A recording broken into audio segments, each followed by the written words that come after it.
toutes et à tous et bienvenue dans ce live dédié à la semaine des lycées professionnels.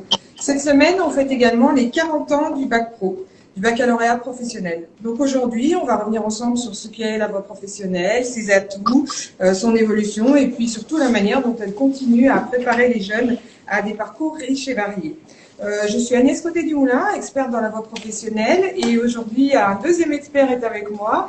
Sylvain, je te laisse te présenter. Bonjour, je suis Sylvain Bouger-Lavigne, expert de la voie pro pour l'Académie de Grenoble et je suis également enseignant en lycée pro. Merci beaucoup Sylvain. Sylvain, nous avons des invités avec nous aujourd'hui. Je vais commencer par Sandrine. Donc Sandrine, vous avez passé un baccalauréat professionnel il y a un petit moment déjà. On va vous laisser nous dire en quelle année et puis vous présenter également. Oui, bonjour, je m'appelle Sandrine Gaillet, donc j'ai passé effectivement un bac professionnel en 1992. Voilà, et actuellement je suis enseignante, je suis professeure de service et commercialisation au lycée hôtelier Lesdiguières. Merci beaucoup Sandrine. Nous sommes également avec Talia. On va te laisser te présenter. Alors toi, tu es en baccalauréat professionnel en ce moment. Oui, je suis en APH. Alors APH, est-ce que tu peux nous dire Hygiène, propreté, stérilisation. Donc HPS, hygiène, propreté, stérilisation, tu es dans quel lycée? Je suis à Jacques Prévert à Fontaine.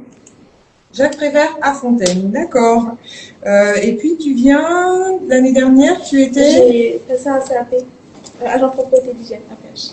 Un CAP et aujourd'hui tu es en baccalauréat professionnel en première. Oui. Donc on va parler des passerelles qui existent dans la voie professionnelle. Peut-être on va commencer, Sylvain, par présenter un petit peu voilà, ce qui se passe cette semaine. Tous les viewers qui sont avec nous en ligne, eh bien, n'hésitez pas à poser des questions en direct, à la fois par nos invités ou par nous les experts, on vous répondra voilà, du mieux que l'on peut en direct à vos questions. Donc Sylvain, est-ce que tu peux nous parler un petit peu plus de cette semaine des lycées professionnels? Oui, c'est la semaine des lycées professionnels. Tous les ans, c'est une semaine importante pour nous. C'est un moment fort pour présenter au mieux et valoriser la voie pro. En plus, cette année, nous fêtons les 40 ans du Bac Pro. Donc, c'est l'occasion de rappeler son évolution et son rôle aujourd'hui. Merci. Donc, on va parler de la voie professionnelle. On va écouter aussi les témoignages de Talia et de Sandrine. On va répondre à vos questions en direct. En attendant ces premières questions, est-ce que tu peux nous expliquer, voilà, rapidement, mais bien nous expliquer ce qu'est voilà, cette voie professionnelle et qu'est-ce qui fait qu'on choisit, après la 3e de collège, d'y entrer? Oui, après la 3e, on peut choisir de faire soit un CAP, soit un Bac Pro. Il y a 2 voies de formation. La voie scolaire et celle par apprentissage, donc au lycée ou en centre de formation. On peut avoir un parcours mixte également, par exemple commencer avec de la formation scolaire et poursuivre en apprentissage lorsque cela est possible, et c'est possible dans certains établissements en fonction des formations. Donc le CAP, lui, se prépare en 2 ans. Après la 3e, après le CAP, on peut aller travailler, s'insérer dans le monde professionnel. C'est le plus souvent le cas le plus courant. Mais c'est aussi possible de faire des passerelles pour soit faire une année de formation supplémentaire en certificat de spécialisation pour bien se spécialiser sur un thème précis, soit de passer en première Bac Pro pour pouvoir continuer un petit peu son cursus. Le deuxième, donc c'est possible de faire également un bac professionnel. Là, c'est un cursus qui est en 3 ans. Donc la même chose, on peut le faire soit en alternance également, et voilà, on a l'ensemble de nos 2 cursus qui sont prêts. Par la suite, le Bac Pro propose plus de possibilités en poursuite d'études également vers le supérieur. Donc soit une spécialisation, soit un parcours en BTS. En effet, monsieur le recteur qui s'est déplacé dans un établissement ce matin a pu mettre en valeur les parcours qui pouvaient se faire après le baccalauréat professionnel. Alors, on parle le plus souvent du BTS, mais on a aussi d'autres possibilités, hein. On peut même avoir des classes préparatoires aux grandes écoles qui sont adaptées aux bacheliers professionnels. Et puis, ce matin, on a rencontré des jeunes qui avaient fait bac pro, BTS, licence professionnelle, et qui donc étaient en train de poursuivre un joli parcours. Tu nous as parlé de la voie scolaire et tu nous as parlé de l'apprentissage. Dans les deux cas, moi, je pense au modèle entreprise-école. Est-ce que tu peux nous donner la différence, Sylvain, pour bien expliquer aux personnes qui nous suivent, qui nous écoutent, quelle est la différence entre la voie scolaire et la voie par apprentissage, et puis si même on peut mixer les deux? Oui, Agnès, on passe le même diplôme, que ça soit d'un côté ou de l'autre, hein, si c'est au lycée ou en alternance. La différence est que si on est au lycée, on va travailler, on va aller en entreprise faire des stages qu'on appelle des PFMP. C'est vraiment un bon moment de formation, puisque PFMP ça signifie période de formation en milieu professionnel. Et là, les jeunes perçoivent des allocations, soit par la voie de l'apprentissage, et là on devient apprenti. On signe un contrat de travail et on touche une rémunération. Et donc, on pourrait imaginer, tout à l'heure tu as dit donc le CAP en 2 ans, le bac pro en 3 ans, on pourrait imaginer qu'on commence par de la voie scolaire et qu'on poursuit par de l'apprentissage parce qu'on a envie de mixer son parcours et on a envie de prendre un petit peu d'indépendance et d'avoir un contrat de travail. Ça, c'est possible dans certains établissements de l'Académie de Commerce ? C'est possible en fonction des centres de formation, oui, tout à fait. Il y a des établissements où on peut rentrer sous statut scolaire, faire son année de seconde, de première, ou faire son année de première année de CAP, et de poursuivre l'année de première ou terminale en alternance. D'accord, merci beaucoup. On va prendre les premières questions.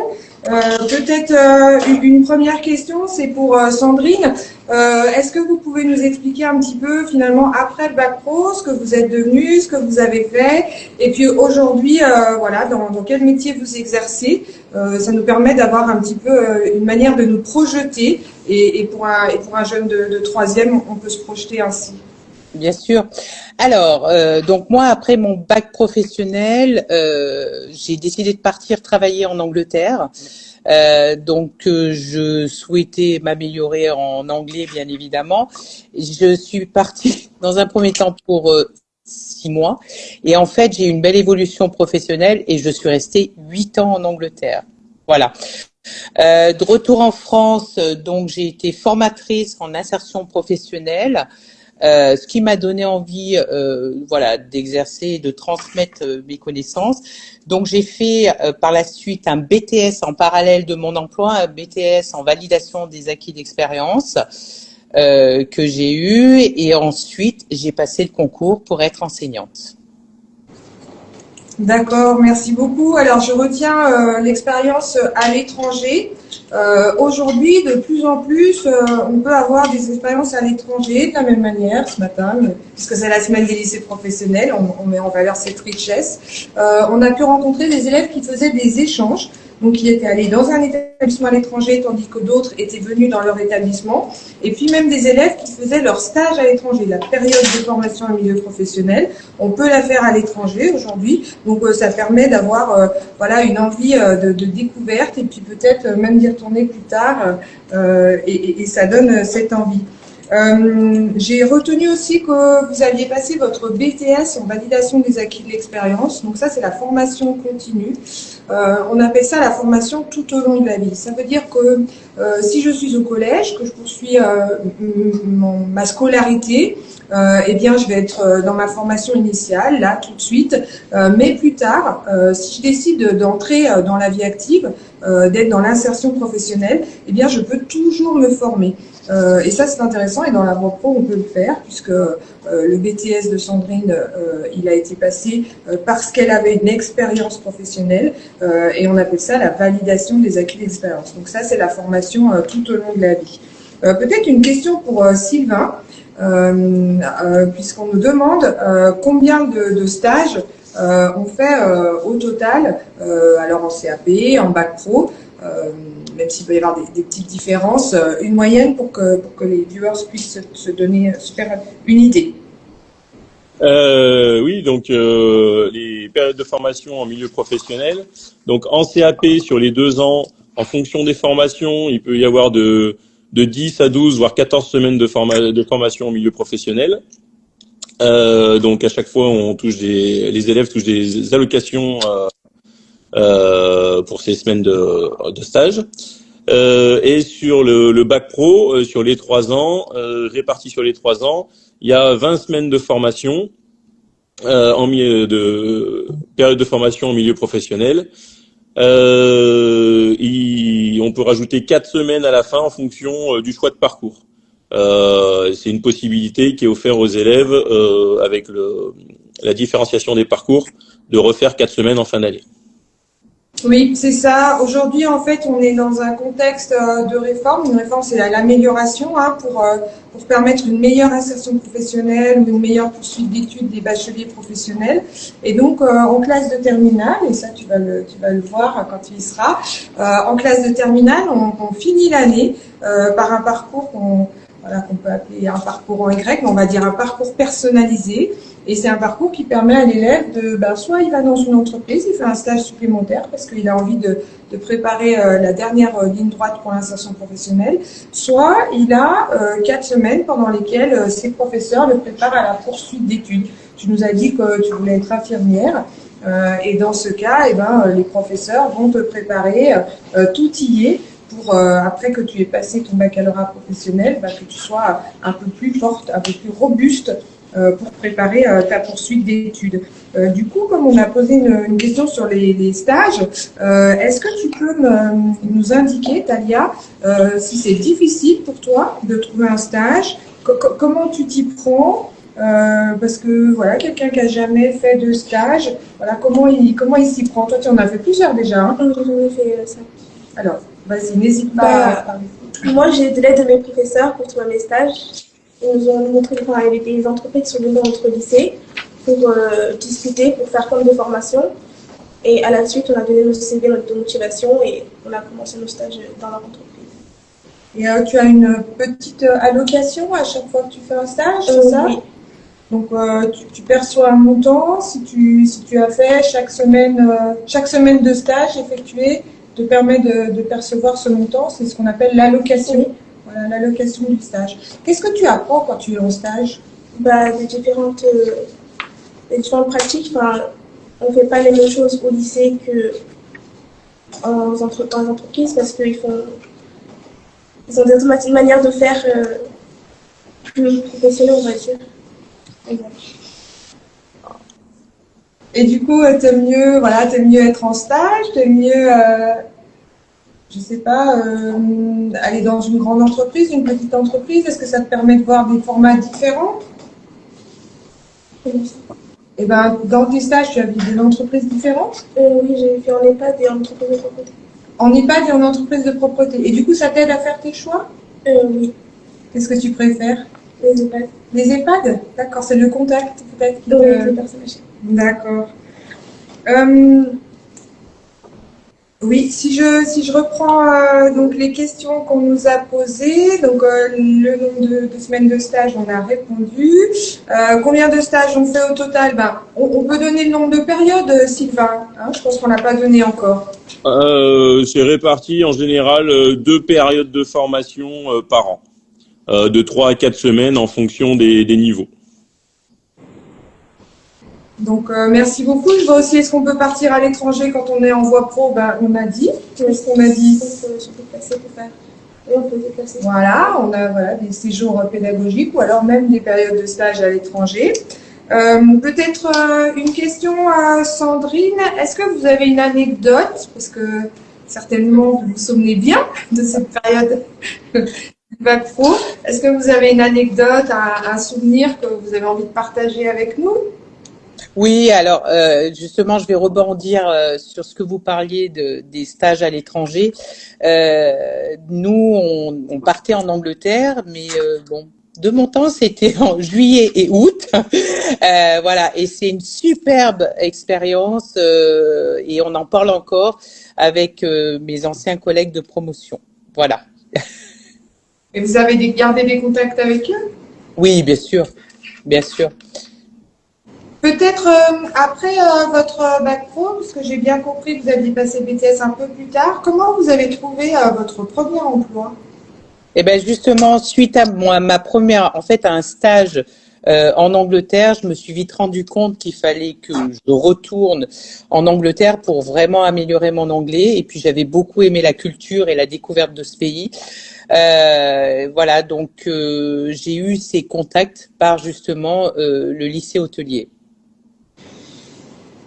Alors aujourd'hui, dans les lycées professionnels, en fait, on a des dispositifs qui facilitent l'insertion professionnelle. On a des partenariats avec France Travail, par exemple, ou aussi avec les missions locales lorsqu'on cherche à trouver une solution.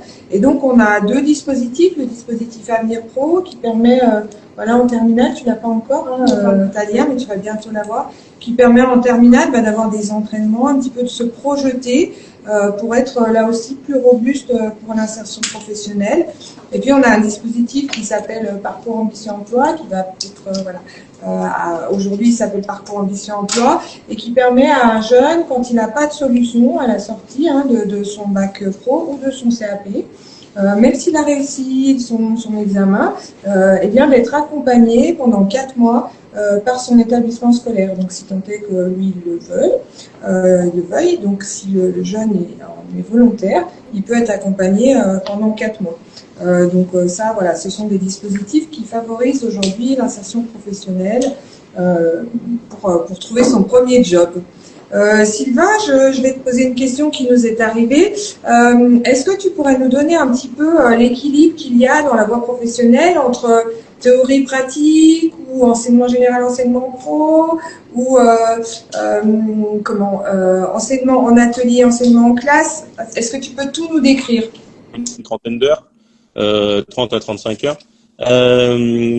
Et il y a quasiment la moitié du temps global qui est consacré à la formation professionnelle. Différentes possibilités. La formation professionnelle est souvent en atelier, avec des longues plages horaires de TP, avec des formateurs qui sont dédiés sur ces parties-là, et en fonction des formations. Mais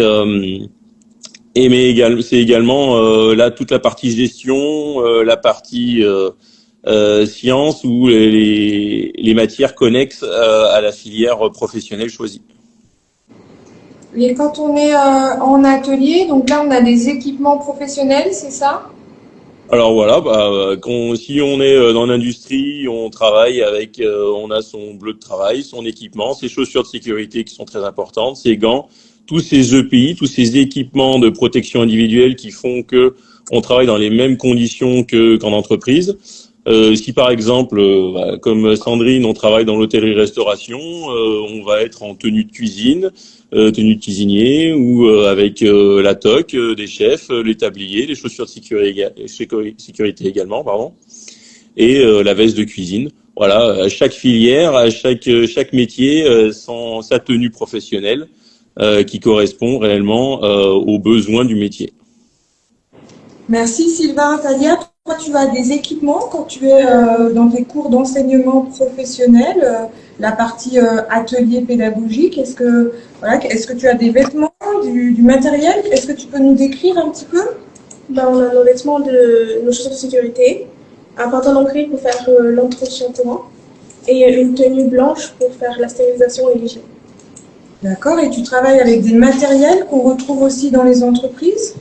Oui, on utilise les matériels mécaniques et non mécaniques également.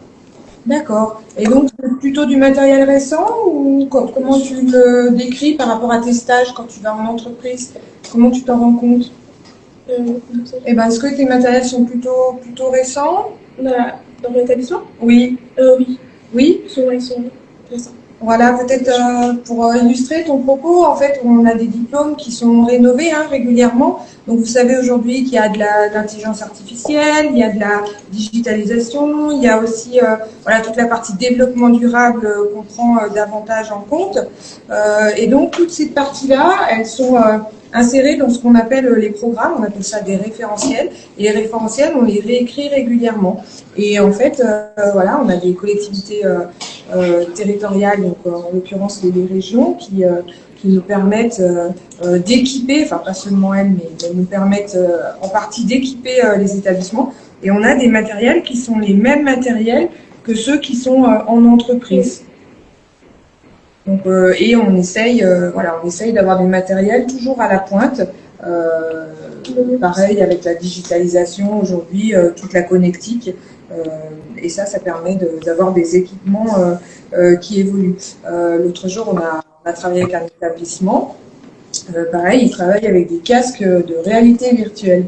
Donc ça, c'est sympa parce que l'élève met le casque de réalité virtuelle et il fait le geste professionnel sous voilà, la conduite de son professeur. Est-ce qu'on a encore des questions? Je regarde un petit peu. Voilà, si on a des questions. On a répondu. On a répondu à cette question. Peut-être Sandrine, si vous n'aviez pas fait un bac pro, qu'est-ce que vous auriez fait? C'est difficile, hein.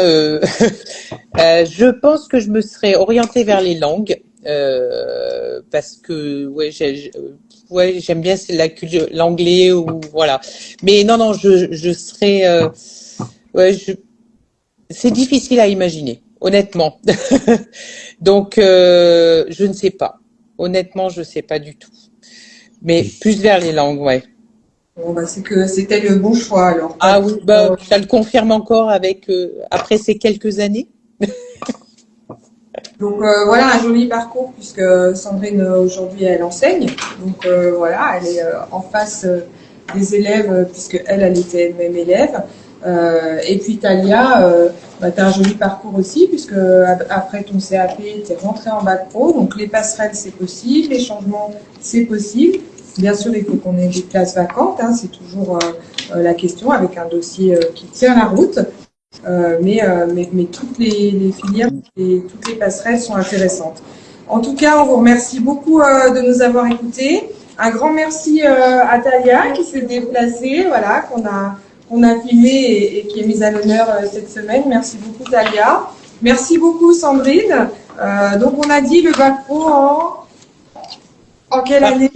Oh non, je vais pas répéter pour ne me laisser trop d'élèves qui suivent. Non, en 92. En 92. Merci beaucoup Sylvain d'avoir voilà, co-animé ce live et on vous souhaite une bonne fin de semaine et bonne fin de journée. Au revoir à toutes et à tous. Merci. Au revoir à tous.